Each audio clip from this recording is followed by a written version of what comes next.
Congratulations on making it to the end of section 2 of the complete iOS 10 developer course.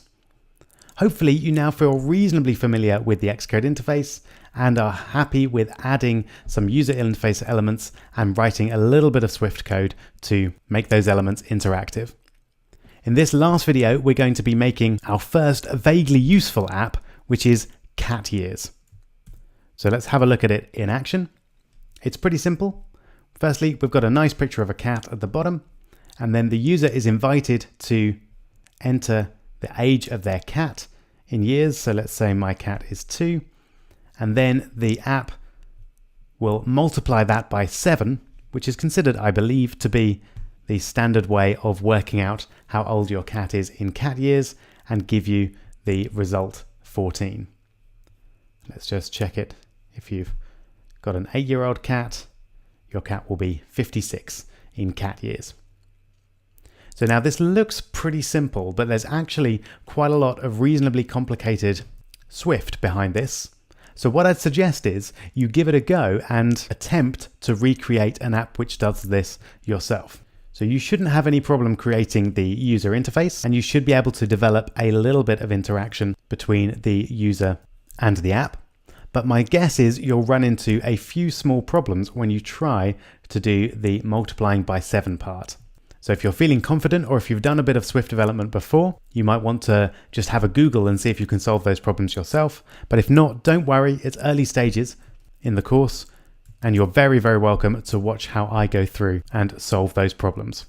Either way, it should be a fun learning experience. And now I'll give you an opportunity to pause the video and get as far as you can on the app CatYears.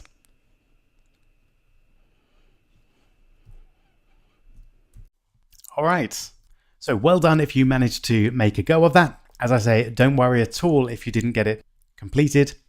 My intention was very much for you to give it a shot and then see how it's done. So let's start by bringing in a label. And I'm going to align it up the top there, and this is going to be the name of our app. And because it's the flagship app in this section, I'm going to just do a very minimal amount of styling. So notice that's a system font by default. We need to change that to custom to be able to change the font family. I think it was custom by default last time. I enjoy a bit of papyrus. So let's make it a little bit bigger. And just for fun, oh no, that's pretty bad, we'll have a sort of reddy orangey color.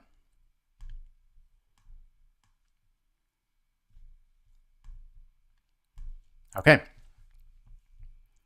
Now we'll have another label underneath the title, which asks, how old is your cat? Then we'll bring in our text field to allow the user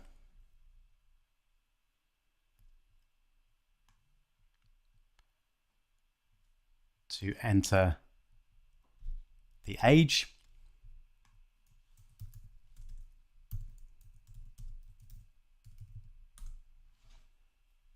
And we want this to be a number, so I'm going to change the keyboard type to number pad. And next we'll have our button,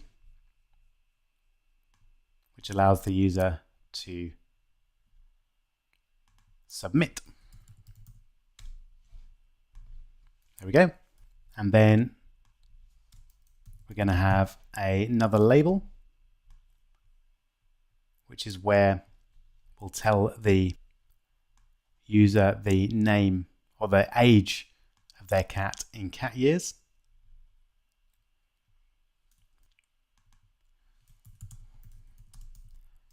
So we'll just have in CatYears,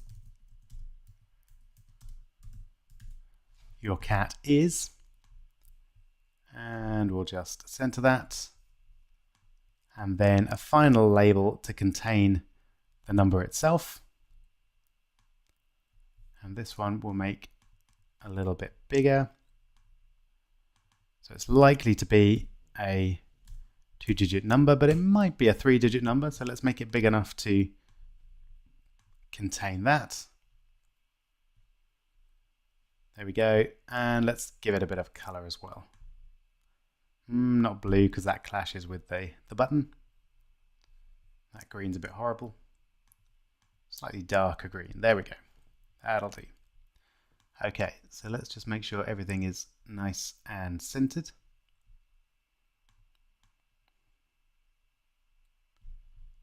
There we go. And to pretty it up a little bit, we're going to put a cat in here as well. So let's go back to Wikipedia and search for cat. And hopefully that'll give us a nice picture of a cat that we can use.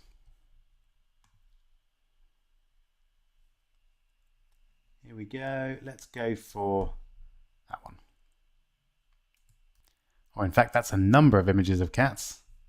So as this image contains a lot of images of cats, it gives me an opportunity to show you a very useful feature of the Mac, which is you can do screenshots very easily. And I'm going to use a screenshot to separate out that cat there, which is the one I'm going to use in my app. So to do a screenshot, you just use Command-Shift-4 and then drag the bit of the screen that you want to capture. Very, very simple. Done. And then that will be saved as a file, likely on your desktop. So go back over to Finder, and there it is. I'm just going to rename that to something a bit more simple. So press Enter and then cat.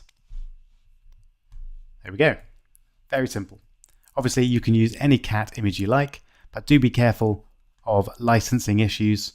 If you're just using it as a personal project, it really doesn't matter. But if it's ever going to be made public, then you need to make sure that you have the rights to use that particular image. So back over to Xcode, back over to Finder, and then drag in the cat image. Use the default options as before. And then we're going to create an image view. Drag that in, make it nice and centered. Going to drag it all the way to the bottom and then just recenter again, like so. Select cat.png from the image. There we go, it looks good already, but let's just change it to aspect fit.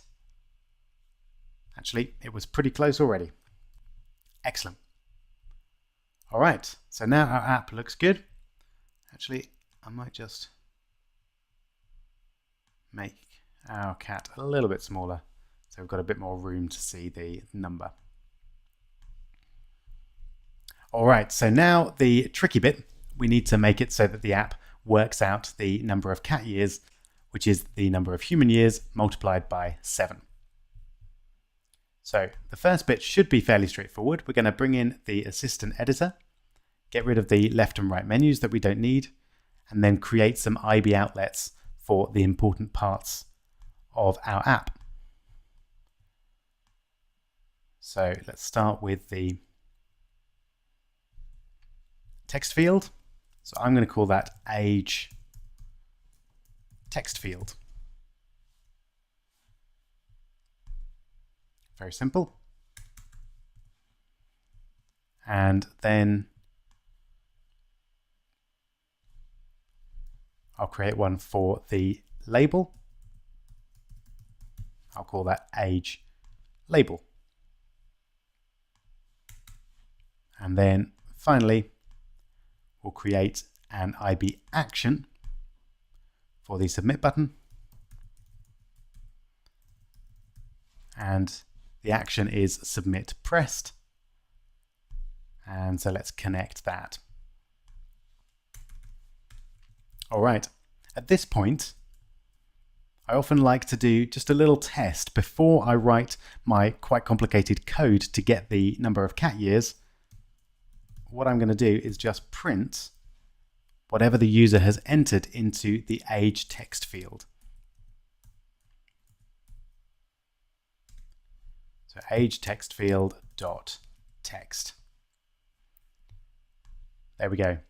So that just will make me convinced that I've linked everything up correctly, and if I do get an error, then at least it's not an error because I've forgotten to create an IB outlet for one of my UI elements.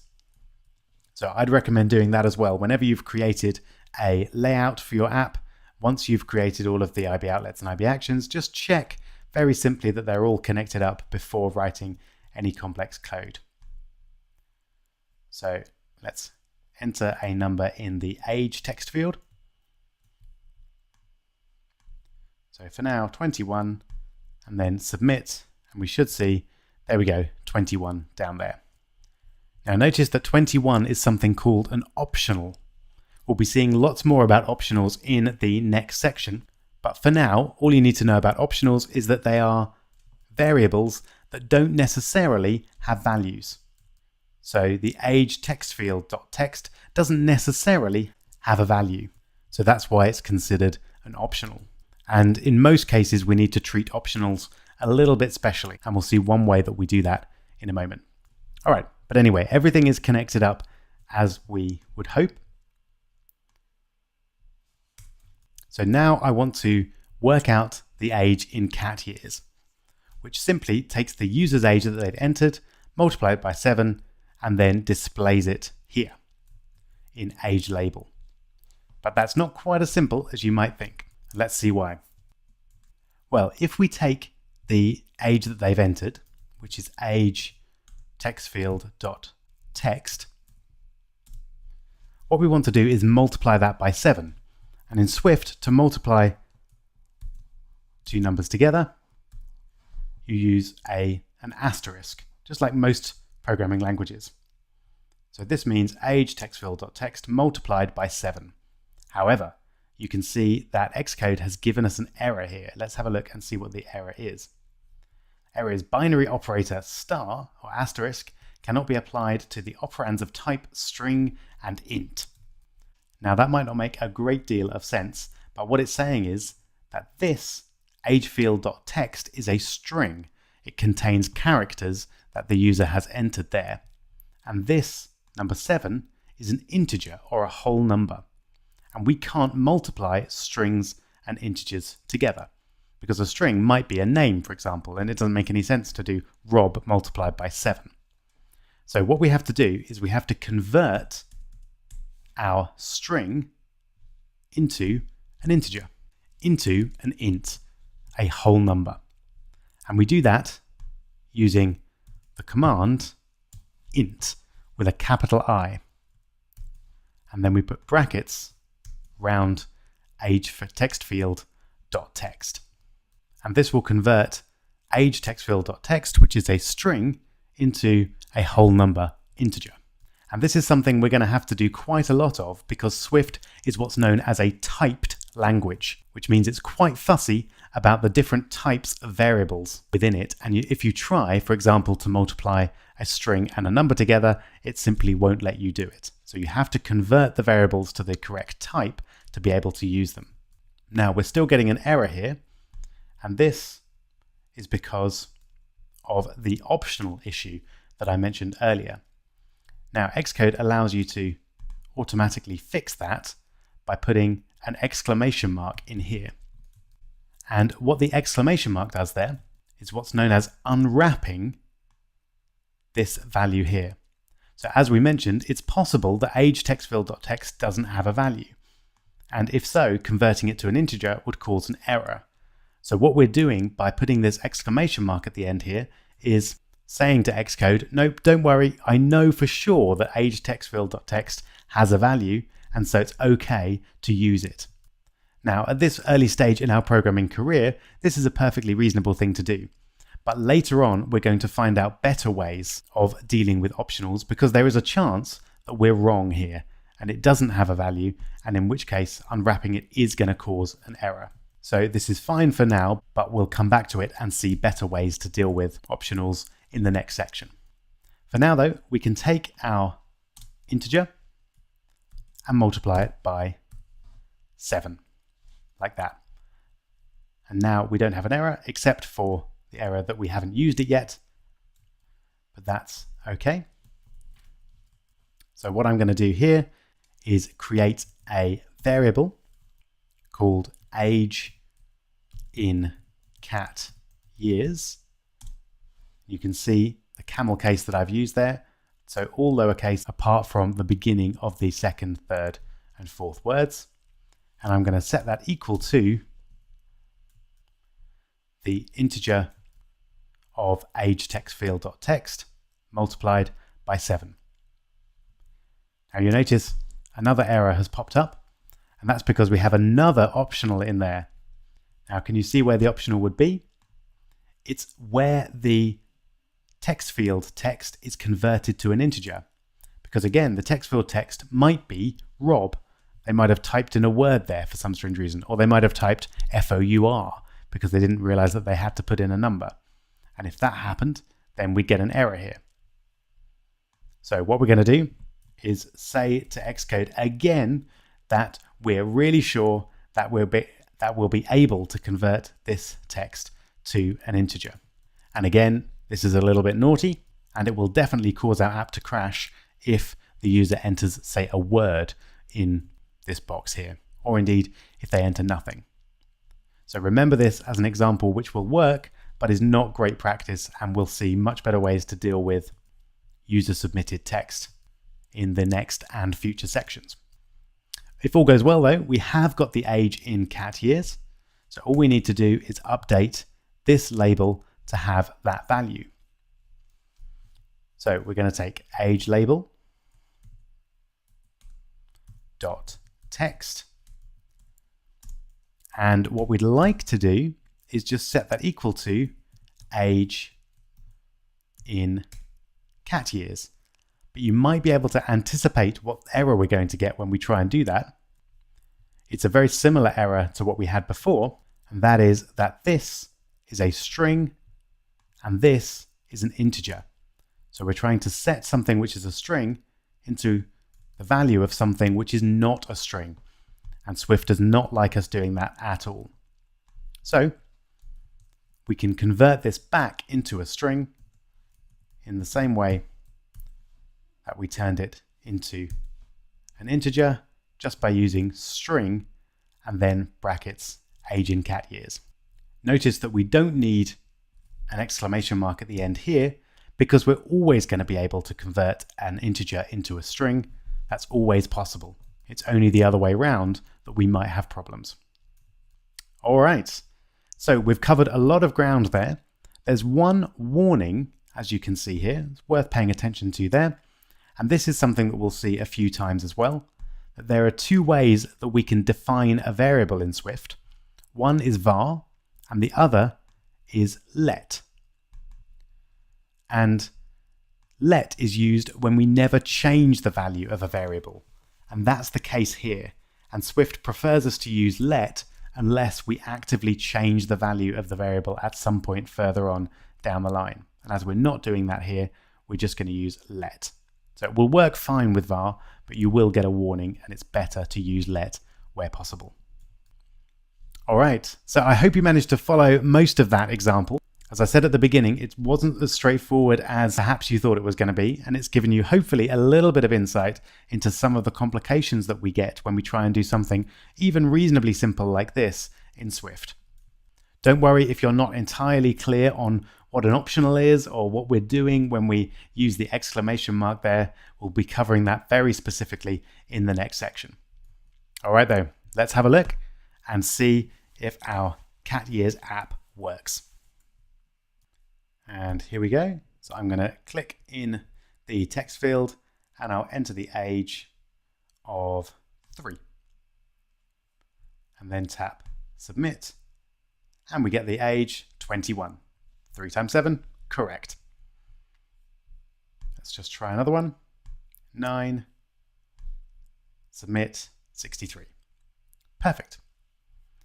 And what happens if I try and submit before I've entered an age? What do you think will happen? If we tap submit, we get a fatal error. Unexpectedly found nil while unwrapping an optional value. And horrible things happen. The whole simulator crashes and everything goes down here and we get error messages everywhere. It's really not nice. So you don't want that to happen. And as I say, we'll find ways of avoiding that particular crash later on in the course. One final thing I'd like to change is just to remove that 621 at the beginning there. So we'll just leave it blank for now. All right, so congratulations on making it to the end of section 2. You should now hopefully feel reasonably familiar with the Xcode interface, with the left and right panes and the central pane, which you can divide into two using the assistant editor if you want to. And you also now know how to add labels, text fields, buttons, more labels, and images into your apps. And more than that, you know how to use some Swift code and working with Xcode to make your apps interactive and give the user a response, in this case, an even reasonably useful response when they enter some information. So that's a huge step forward from where you were, hopefully just an hour or so ago. In the next section, we're now going to spend a bit of time becoming very familiar with Swift and to learn how to program with it and how we can use it to make far more powerful apps than our CatYears one that we've created just now. I hope you're ready to learn some more Swift, and I'll see you at the beginning of section 3.